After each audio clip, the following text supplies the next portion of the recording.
আলাইকুম। আমি উম্মে ফাতিহা। আমি আজকে একটি গজল গান বলবো।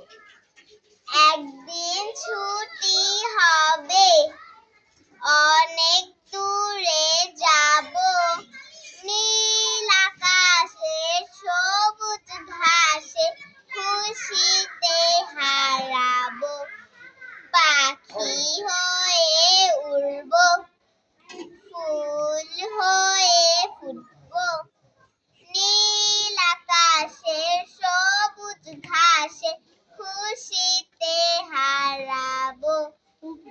একদিন ছুটি হবে, অনেক দূরে যাব, নীল আকাশের সবুজ ঘাসে খুশিতে হারাবো।